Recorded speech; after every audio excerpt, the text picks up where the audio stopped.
Well, good afternoon, everyone, and it's so great to be here at MadFest. Now, we are going to be a case study today about how you can take an august, well-known brand. The RSPCA's brand recognition is 93%, which puts us up there with Jesus Christ and Coca-Cola. So we're incredibly well-known. But we haven't changed our look or feel in 53 years. And we're going to tell you the story about how we did that today, how we put the society back into the RSPCA. And I'm Chris Sherwood, the Chief Executive. And I'm Uttara Masting from JKR. And this has been very much a partnership between the RSPCA and JKR, and I hope that comes through today. Now, the big word that went through this was change, because this was about changing the look and the feel of the RSPCA, because we are an organisation about change. We're 200 years old this year. We've been changing society for 200 years, so this was a story about change. And we needed to build that case, because animal welfare, when we look behind us, actually the challenges ahead of us are bigger. We've got the effects of climate change, industrialised farming, extreme breeding of animals. The challenges ahead of us are actually bigger than the challenges that we faced over our previous 200 years. So we need to inspire people to join us in helping to achieve the kind of change that we want to see in society, to build that kinder, more compassionate world for animals. And we built a very strong case for change because we're a big organisation. We have nearly 3,000 staff, more than 10,000 volunteers. We're an institution, and everyone has heard of the RSPCA. So we needed to build that case for change. And the RSPCA is the OG in animal welfare. We are the first, we're the oldest, we're the largest, set up in 1824, where a group of change makers gathered in a coffee shop just a couple of miles away in Soho and said, it's not right, it needs to change. And they looked at the way society was related to animals and said it needs to change. Because Britain was very different back then. The world was very different back then in how we thought about animal welfare. And kindness to animals was seen as strange. Practices like bear baiting or bullfighting were common. People used to gamble on them. And our founders, those change makers back in 1824 said, this isn't right, we need to do something differently. And we've carried on doing that for 200 years.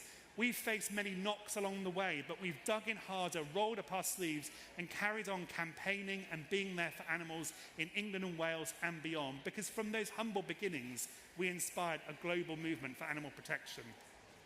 And from that global movement, we've focused on two things. Of course, what we're really well known for, our direct rescue work, rescuing animals day in, day out, but also changing attitudes, behaviours and laws. And we've literally changed history. From those humble beginnings, we've changed the conversation between animals and humans in our society. We've changed behaviours. Practices that were seen to be de rigueur and normal in the past are no longer normal. We've changed 400 laws in England and Wales alone in 200 years, and we've inspired legal change around the globe as well, as other jurisdictions have followed our mother parliament in Westminster. And we've changed industries, we've changed commercial farming, we've changed the way that animals are used in science as well. And of course, we've changed lives. From my own cat, Marmalade, who's an RSPCA rescue cat, through to the millions of lives that we've changed through our direct interventions, our direct rescue work as well. And 200 years have gone by, but we needed to look inside ourselves and think about what do we need to do, what do we need to be, how do we need to look and feel for the next 200 years, given the challenges ahead are far bigger and graver than the challenges we faced in our first chapter of 200 years. So whilst the RSPCA has significant connections and achievements, we've been lacking that brand connection.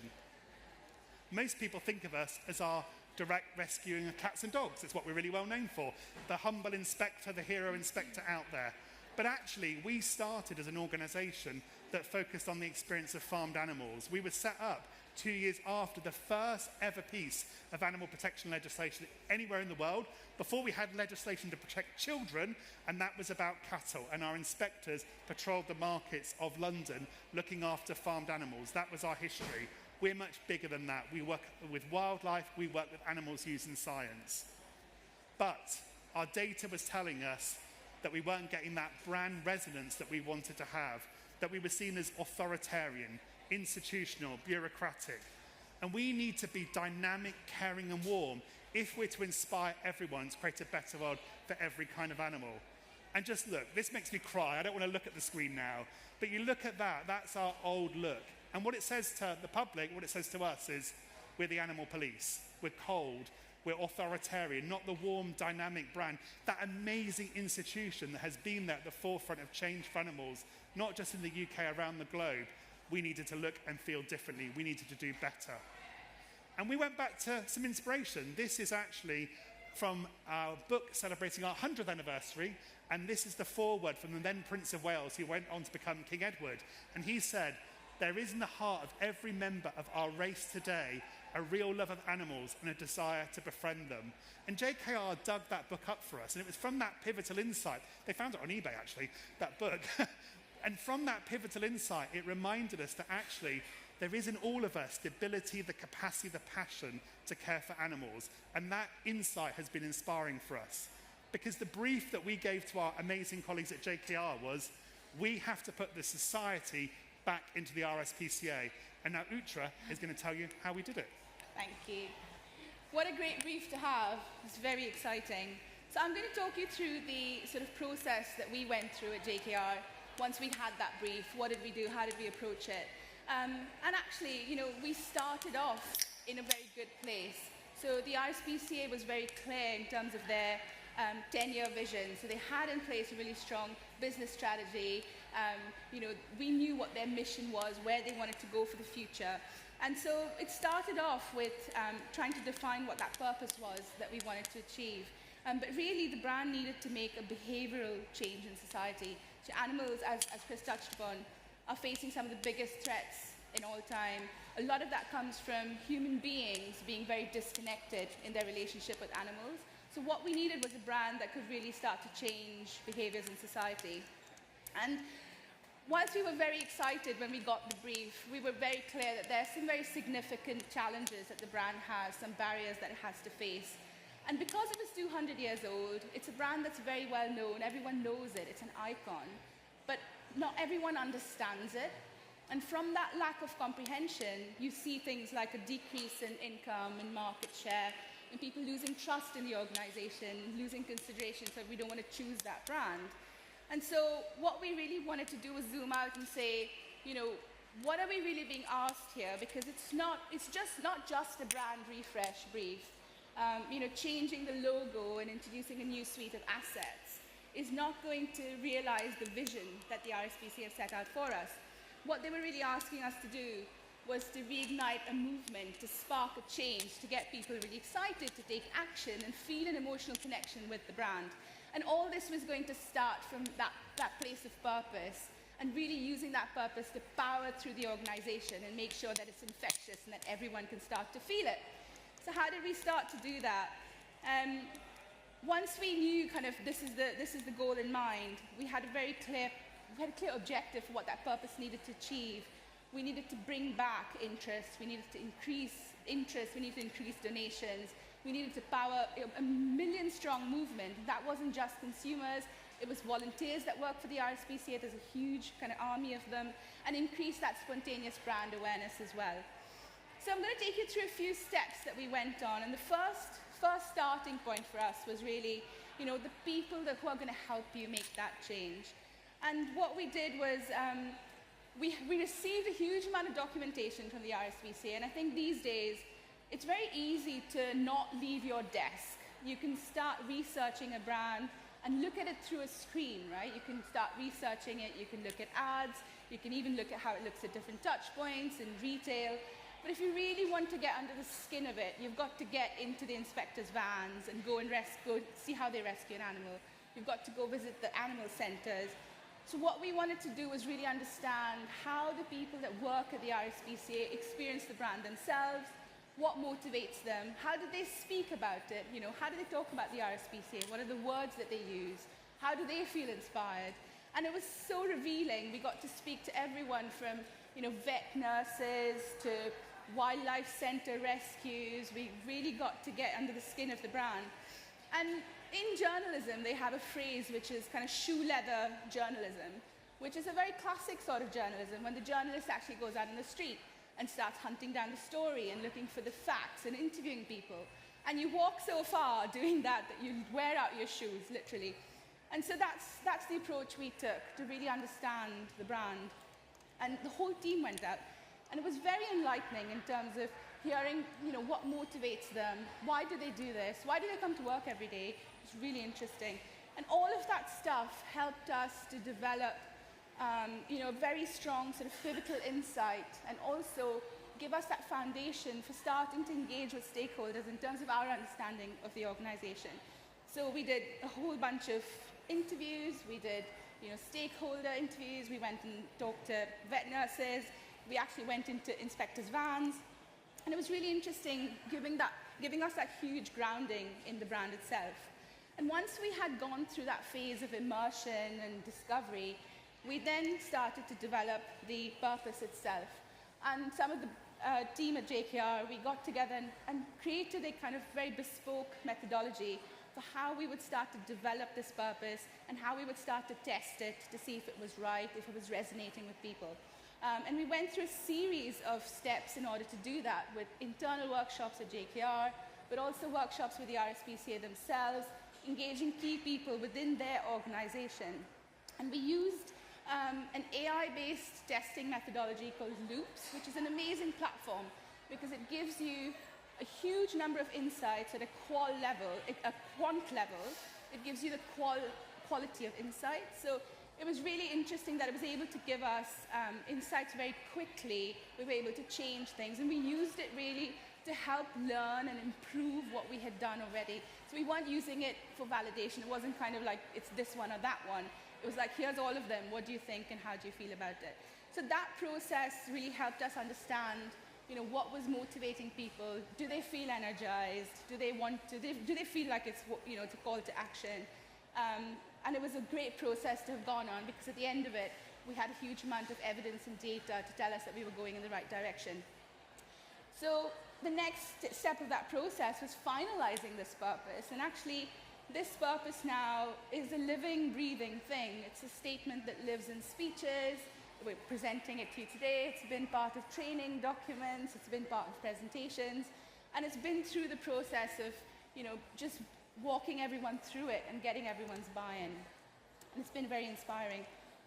And moving on from there, obviously we got into the creative side of the project. So once we had our purpose and we knew it worked and it inspired everyone was on board, we kind of went for the next part of the project, which was really starting to look at how the brand comes to life in the world, what is the creative expression that we want to have as we come through it, and started to look at all the different ways in which the brand is showing up today, some of which you saw earlier, and starting to understand where are the spaces that we can leverage, what can we start to do, start to look at the suite of assets and deconstruct them. And then really start to spread the change. So here's the work in all its glory. We have a new logo. This was very much inspired by, it's a 200-year-old brand. It's a legacy brand. You have to treat it with respect. So a lot of it started with looking back at the archives to see what had come before, what had they done previously, what had worked for them, and using certain signs or symbols that would link it back to where it had come from. So the octopunct, for example, was what enclosed the logo in the past, but we've repurposed it now, and it can be used in a very flexible way to show different animals. So it's a very bespoke illustration style. As we said before, we used to just be known as rescuing cats and dogs, so it was very important to showcase all animals within that logo. So the illustration style moves and flexes, which is really lovely, and it's harked back to the past a little bit, and you can see where the logo came from. The font is a very bespoke font that was created specifically for the brand. Again, it looks back to the past, to the grotesque family of fonts, which was used a lot in activist placards, and we saw that coming through in some of the archives. Kind of very angular, very straight, very geometric shapes. And so we took inspiration from that, but created a more modern typeface for it. And lastly, on the color, again, that blue really kind of energized, and taking inspiration from that centenary book that Chris referenced earlier. The cover of it was this lovely kind of blue canvas, and so we looked at that and took inspiration from it for the blue. And that's balanced out by a secondary color palette that is much, much brighter, it's a bit younger, it's a bit more modern, and all of that together brings our brand world. This is how they started to just deploy it in the world. So we obviously created a set of guidelines, there's a suite of assets, and this is how it started to look across different touch points, from shop fronts, to merchandise, to messaging, and you can see how it's moving. It's very flexible depending on what media you want to use it in. And there's a little film to show you how it all comes together.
So we are so proud to see our new brand out there in public, because we've been working this for 18 months.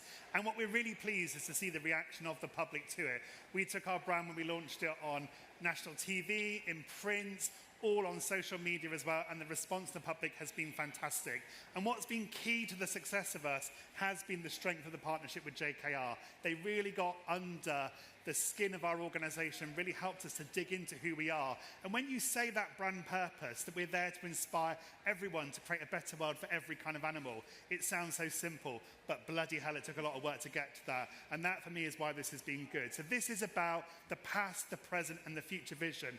It's about that North Star of inspiring everyone to create a better world for every kind of animal, because we are change makers, and we're not happy with how society treats animals today. And we want to be there at the forefront of a movement of more than 1 million people who are changing our society for animals in the future. So we create that world where every animal is treated with kindness and compassion.